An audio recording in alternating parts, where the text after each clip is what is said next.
네, 말씀 함께 보겠습니다. 요한복음 3장 22절에서 36절입니다. 요한복음 3장 22절에서 36절 말씀. 요한복음 3장 22절에서 36절 말씀 교독하시겠습니다. 그 후에 예수께서 제자들과 유대 땅으로 가서 거기 함께 유하시며 세례를 베푸시더라.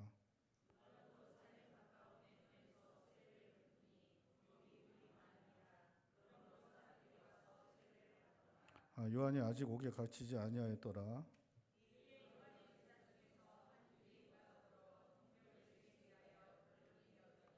그들이 요한에게 가서 이르되 랍비여, 선생님과 함께 요단강 저편에 있던 이 곧 선생님이 증언하시던 이가 세례를 베풀매 사람이 다 그에게로 가더이다.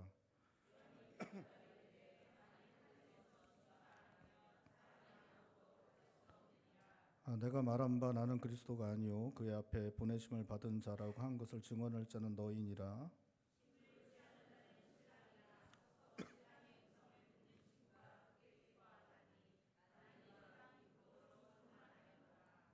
그는 흥하여 하겠고 나는 쇠하여 하리라 하니라.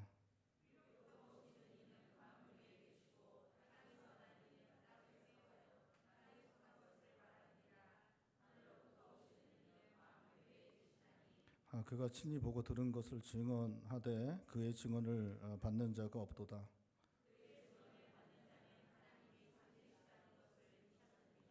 하나님이 보내신 이는 하나님의 말씀을 하나니 이는 하나님이 성령을 한량없이 주심이니라.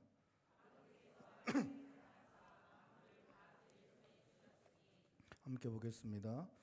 아들을 믿는 자에게는 영생이 있고 아들에게 순종하지 아니하는 자는 그 위에 머물러 있느니라. 아멘. 지나간 주에 우리가 살펴본 것처럼 니고데모가 밤에 예수님을 찾아왔는데 예수님께서 니고데모에게 하나님 나라를 보려면 거듭나야 한다라고 그렇게 말씀하십니다. 그러니까 이제 니고데모가 거듭남에 대해 묻게 되는데 예수님은 이제 거듭나는 것은 사람의 육신으로 나는 것을 말하는 게 아니라 물과 성령으로 나는 것이다라고 말씀하십니다.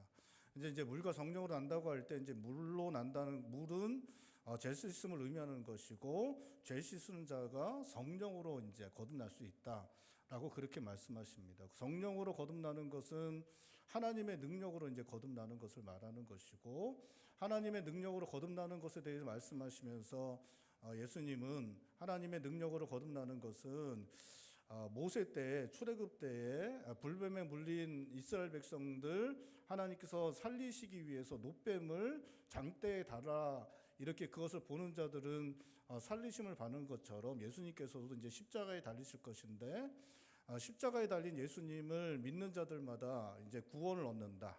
그 방법으로 성령으로 거듭날 수 있다라고 그렇게 말씀을 하십니다. 그러면서 이제 3장 16절에 그렇게 하시는 이유가 하나님께서 이 세상을 사랑하셨기 때문이다. 죄로 말미암아 모든 사람들 죽을 수밖에 없었는데 하나님께서 이 세상을 사랑하셔서 하나님의 아들이신 예수님을 이 땅에 보내시고 그분을 십자가에 달려 돌아가 죄를 대신해서 죽게 하시고 그분을 믿는 자들마다 하나님 나라에 들어갈 수 있는 하나님 나라를 볼 수 있는 그런 영생의 길을 모든 사람들에게 열어주시기 위해 이 땅에 오셨다라고 그렇게 말씀하십니다. 그런데 너희가 믿지 않는다. 나를 믿는 자들은 진리를 따르는 자들이고 하나님의 뜻을 따르는 자들인데 너희들이 믿지 않는다라고 그렇게 말씀하시면서 니고데모와의 대화를 이렇게 끝을 이제 맺고 계십니다. 그 이후에 이제 오늘 본 말씀에 사도 요한은 세례 요한의 이야기를 하여 주고 있습니다. 세례 요한과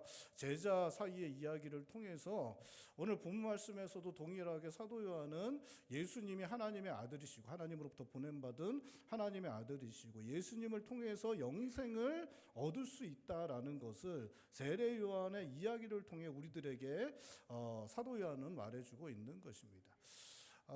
예수님은 세례 요한에게 세례를 받으신 다음에 공생애를 시작하시는데 예수님이 이제 공생의 사역을 시작하실 때 행하신 일들은 세례 요한이 했던 것을 그대로 했던 부분들이 많이 있습니다. 이제 첫 번째가 예수님이 세례 받으시고 첫 번째 하셨던 말씀이 뭐냐면 회개하라 천국이 가까웠느니라는 말씀인데, 이 메시지는 세례 요한이 자신의 사역을 시작하면서 했던 메시지와 같은 것입니다.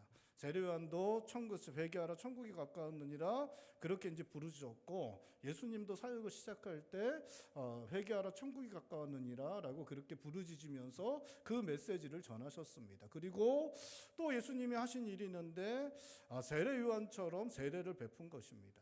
오늘 본 말씀에도 이 문제 때문에 세례 요한과 그 제자가 이야기를 나누고 또 그 이야기를 통해서 오늘 본 말씀이 이루어지고 있는데, 세례 요한이 세례를 베푼 것처럼 예수님도 세례를 베푸셨고, 오늘 본 말씀에는 그것 때문에 세례 요한의 제자가 세례 요한에게 가서 문제를 제기하는 모습이 나타나고 있습니다.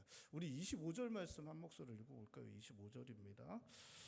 이에 요한의 제자 중에서 한 유대인과 더불어 정결 예식에 대하여 변론이 되었더니, 이제 정결 예식에 대해 변론이 되었다는 이 말씀은, 그러니까 예수님이 세례 주는 것과 세례 요한이 세례 주는 것, 이건 이제 세례를 베푸는 게 정결 예식인데, 이것에 대해서 이제 논의를 했다는 것입니다. 이게 뭐 예수님이 주는 게 옳냐, 세례 요한이 주는 게 맞냐, 뭐 이게 어떤 게 더 옳은 것이냐, 뭐 그런 이야기로 이제 논의를 하다가 흥분을 해서 이 사람이 이제 세례 요한에게 찾아와서 이야기를 합니다. 예수님이, 당신이 그 세상에 소개했던 그 예수님이 세례를 주는데 다 그 사람에게로 가버렸다라고 그렇게 이제 세례 요한에게 고해 바치는 모습이 나타나고 있습니다. 우리 26절도 한 목소리로 읽어보겠습니다. 26절입니다. 그들이 요한에게 가서 이르되 랍비여, 선생님과 함께 요단강 건너편인 이곳 선생님이 증언하시던 이가 세례를 베풀매 사람이 다 그에게로 가더이다.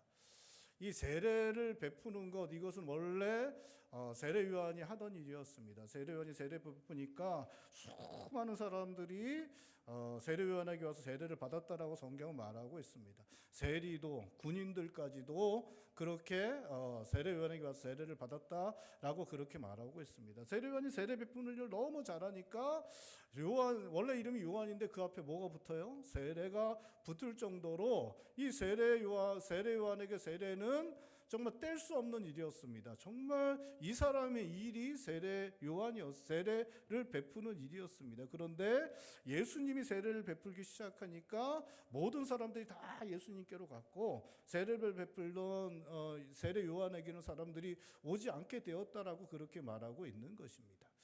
예수님이 세례 요한보다 뭐 엄청나게 뛰어난 분이었다라면 뭐 또 이제 받아들이기가 그렇게 어렵지 않을 수 있었는데, 사실 예수님은 인간적으로 볼 때 세례 요한보다 나은 게 별로 없는 분이었습니다.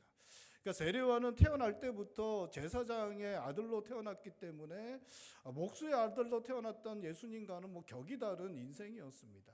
또 뭐 태어난 삶의 배경이 다르기 때문에 그 당시에는 배울 수 있는 것도, 세례 요한은 많이 배울 수 있었지만 예수님은 배우는 것 자체가 제한적일 수밖에 없었습니다.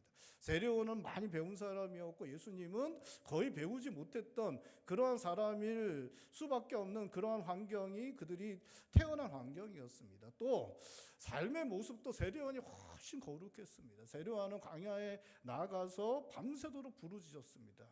그 약태토로 그 가죽 털옷 입고, 그 다음에 메뚜기와 석청 머무르면서 밤새도록 부르짖었어요. 그러니까 오늘날 말하면 산기도 가서 40일 동안 금식하면서 밤새도록 나무 뿌리 붙잡고 기도하던 사람이 누구냐? 세례 요한이었습니다.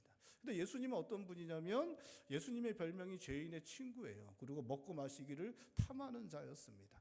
여러분, 그러니까 얼마나 이렇게 먹고 마시고 이렇게 죄인들과 어울리는 그런 모습을 항상 보여주시는 분이 예수님이었기 때문에 삶 자체도 너무나 비교가 될 수밖에 없는 그러한 예수님과 세례 요한 사이에 비교될 수밖에 없는 그러한 부분들이 있었습니다. 또 그 당시에 유명한 사람은 누구였냐? 세례 요한이었어요. 세례 요한은 진짜 그 당시에 너무나 유명한 사람이었고 참 선지자로 대우받던 사람이었습니다. 근데 예수님이 그때 갓 등장했던 그러한 선생님이었고, 그러니까 그것도 차이가 있었고, 하던 일도, 사역도 거의 세례요한이 하던 일들을 예수님이 따라하는 그러한 상황에 있었습니다. 예수님과 비교해 볼 때, 세례요한이 예수님과 비교할 때 예수님은 세례요한과 비교도 되지 않을 정도로 정말 좀 못해 보이는 그러한 사람이 바로 예수님이었습니다. 이때 예수님의 세례요한의 제자가 세례요한에게 와서 그 마음을 휘젓는 말을 하는 것입니다. 선생님과 함께 요단강 저편에 있던 그 사람, 선생님이 세상의 소개에서 조금 알려지게 된 그 사람이 세례를 베푸니까 사람이 다 그에게로 갔습니다. 선생님, 이게 말이 되는 것입니까? 라고 그렇게 말을 한 것입니다. 제자의 이 말은 자신을 드러내기를 원하는 그 모든 사람들의 그 욕구, 여러분 우리가 다 그런 욕구가 있잖아요. 우리를 드러내기를 원하는 그런 욕구가 있잖아요. 그렇죠? 예? 저만 그런가요? 어쨌든 우리가 다 그런 욕구들이 있는데 그러한 욕구가 세례요한에게도 있었습니다. 그러한 세례요한의 그 욕구를, 그 마음을 자극할 수 있었습니다. 자신을 드러내기를 원하는 요한의 욕망이 꿈틀거리며 일어날 수 있도록 하는 그러한 말을 그 제자들에게 들은 것이었습니다. 배신감, 괘씸한 생각, 시기와 분노, 그러한 것들을 요한의 마음에 불러일으킬 수 있도록 하는 그러한 말을 그 제자에게 들은 것이었습니다. 그 말을 들은 세례 요한은 하지만 자신을 드러내고 싶어하는 욕망을 억제하고 있습니다. 그리고 자기의 역할이 무엇인가를 다시 한번 마음에 새기는 모습을 우리에게 보여주고 있습니다. 세례 요한은 자신의 역할이 그리스도가 아니고 그리스도의 앞에 보내심을 받은 자라고 말합니다. 세례 요한은 자신의 역할이 무엇인지 정확하게 알고 있었습니다. 자기는 신랑이 아니라 신랑의 친구라고 말하고 있습니다. 신부를 취하는 자는 신랑이어야 한다 말하고 있습니다. 친구는 신랑의 음성을 듣고 기뻐하고 신랑이 신부를 취하는 것으로 기뻐해야 한다 말하고 있습니다.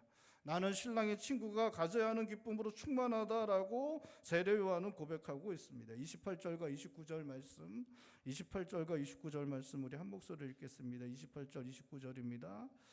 내가 말한 바 나는 그리스도가 아니요 그의 앞에 보내심을 받은 자라고 한 것을 증언할 자는 너희니라. 신부를 취하는 자는 신랑이나 서서 신랑의 음성을 듣는 친구가 크게 기뻐하나니 나는 이러한 기쁨을 충만하였노라. 여러분, 신랑의 가장 친한 친구가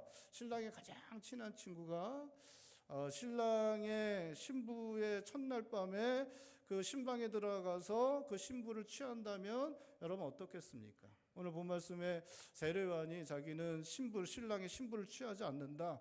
그냥 신랑의 친구로서 신랑이 신부를 취하는 것을 보면서 기뻐할 뿐이다라고 말하고 있는데, 여러분 만약에 신랑의 친구가, 가장 친한 친구가 신랑의 아내를 첫날 밤에 들어가서 취한다면 그 신랑이 어떻게 하겠습니까? 가장 친한 친구니까 나의 가장 친한 친구가 내 아내를 취했구나. 참 뭐 그냥 그럴 수 있지 하면서 껄껄껄 하면서 그냥 넘어가겠습니까?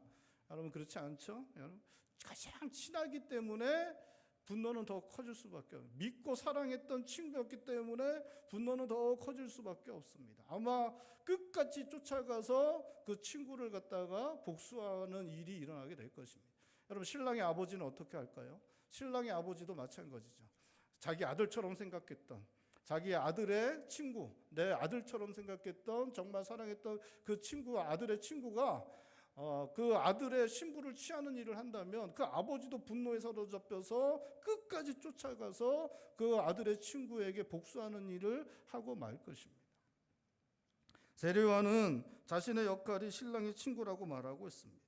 신부를 취하는 자는 신랑이 되어야 하고 친구는 서서 신랑의 음성을 듣고 기뻐할 뿐이라고 말합니다.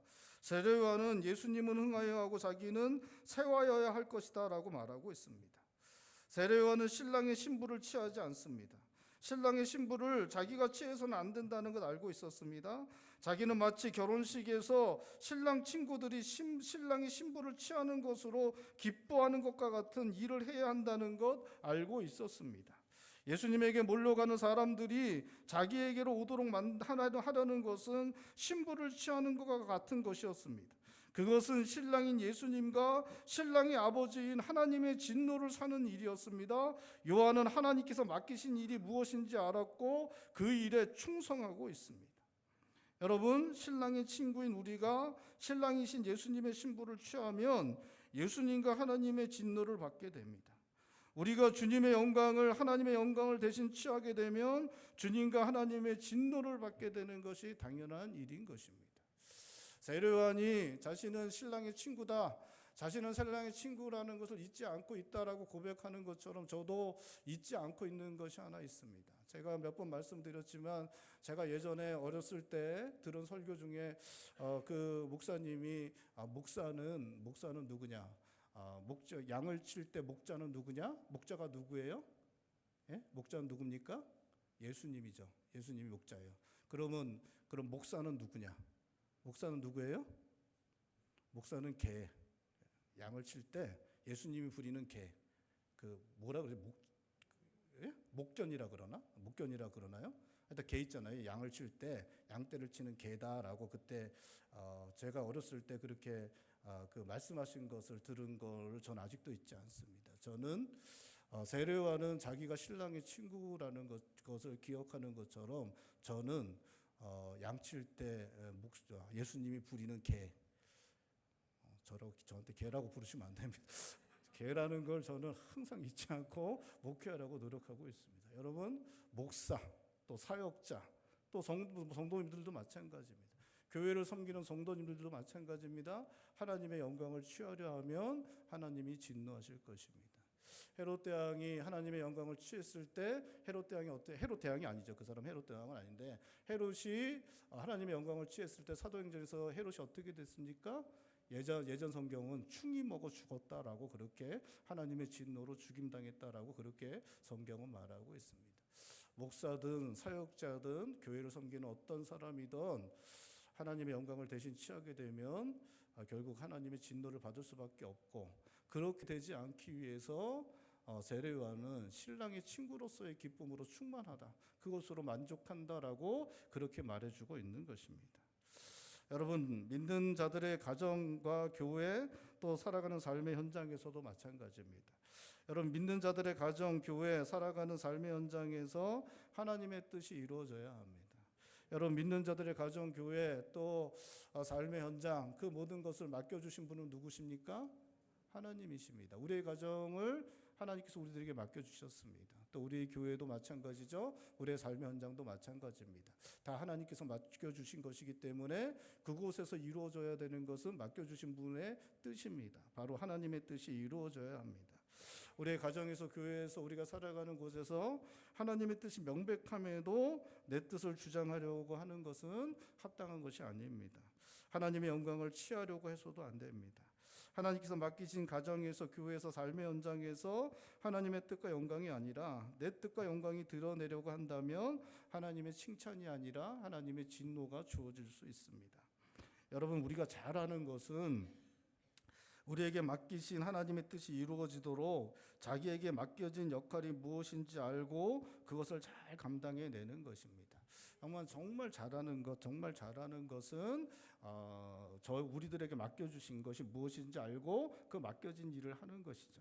여러분, 저도 이제 저희 교회 부교육자님들이, 사역자들이 계시죠. 우리 저희 교회 사역자님들이 계십니다. 사역자님들에게 제가 어떤 일들을 이제 하시라고 이렇게 말씀을 드리면 그분이 그걸 했으면 좋겠어요.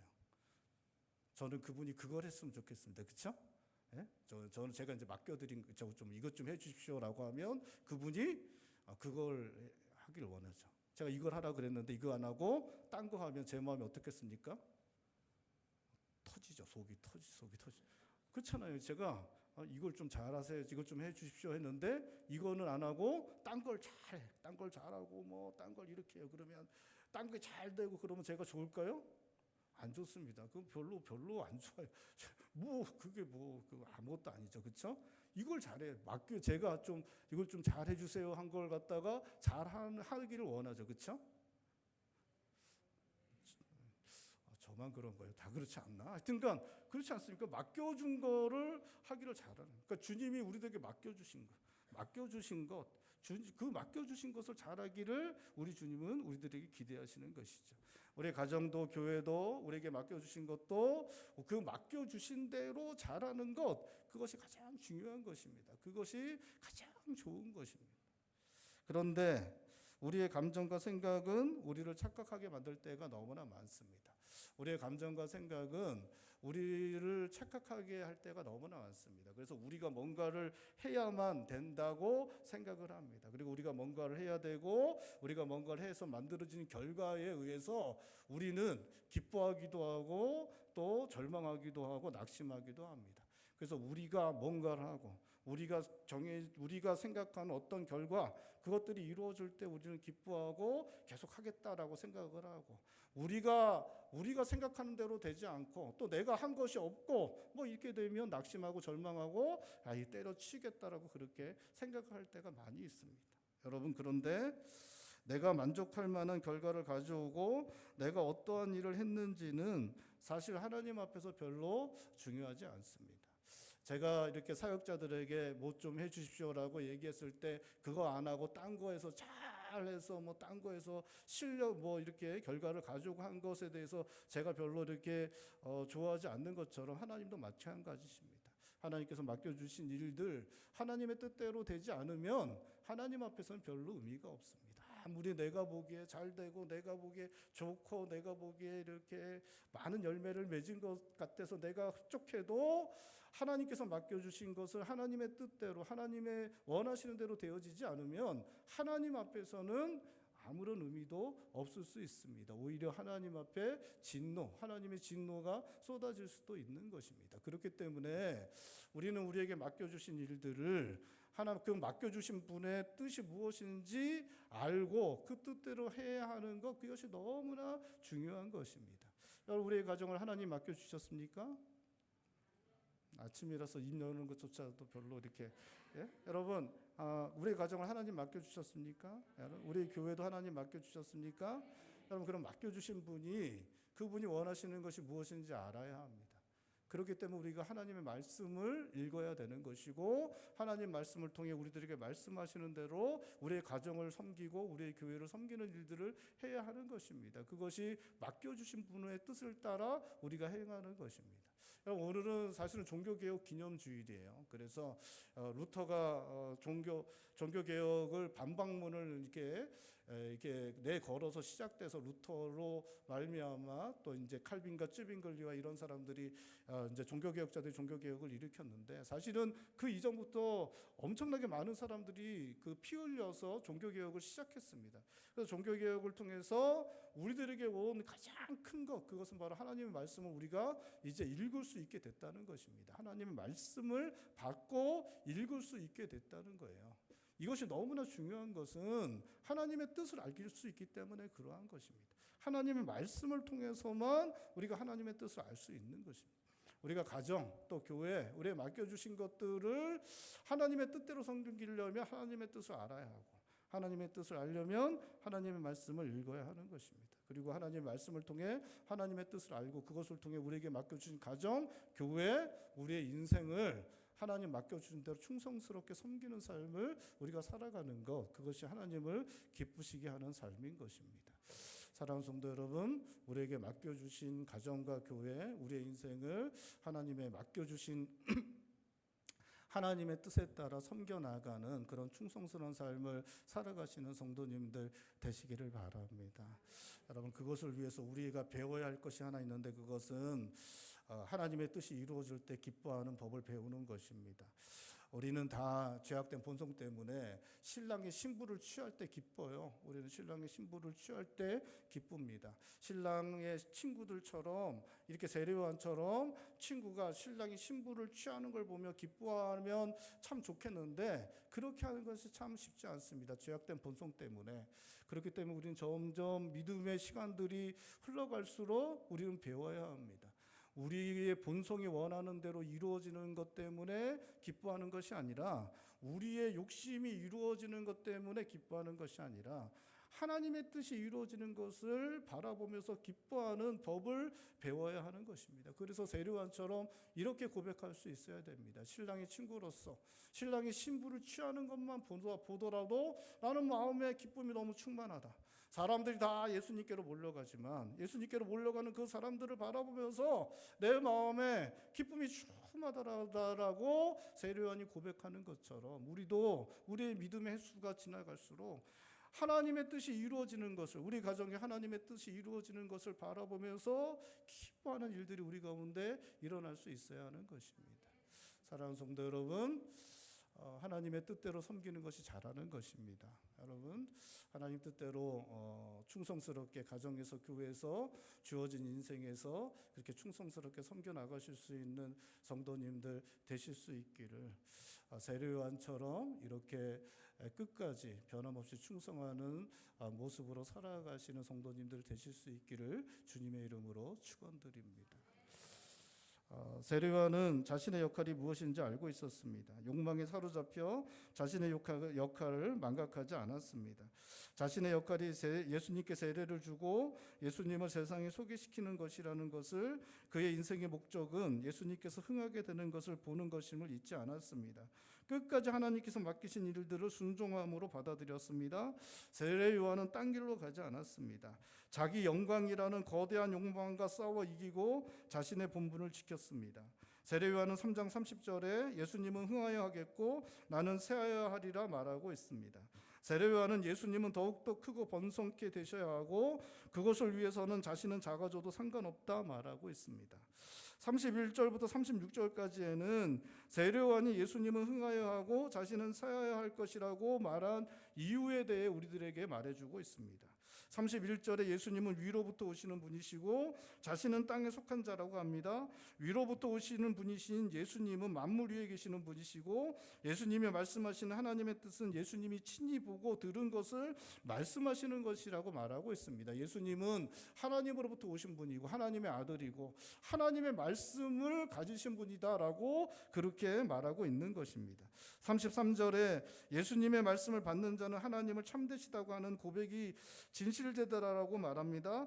예수님은 하나님이 보내신 분이시고 하나님 말씀하시고 하나님께서 성령을 한량없이 주시는 분이 바로 예수님이다라고 그렇게 말하고 있습니다. 35절에 하나님께서 아들이신 예수님을 사랑하사 만물을 다 그 손에 주셨고 아들이신 예수님을 믿는 자에게는 영광이 있고 예수님을 순종하지 아니하는 자는 영생을 보지 못하고 도리어 하나님의 진노가 그 위에 머물게 될 것이다 라고 그렇게 말하고 있습니다. 세례요한은 예수님은 흥하여야 되고 자기는 쇠하여도 상관없는데, 왜냐하면 예수님은 하나님이 보내신 하나님의 아들이시고 하나님께서 만물을 예수님께 주셔서 예수님을 통해서 우리들에게 영생을 주시는 놀라운 일들을 행하실 것이기 때문에 예수님은 계속 흥하셔야 되고 나는 쇠하여도 상관없다라고 그렇게 말하고 있는 것입니다. 세례요한은 말합니다.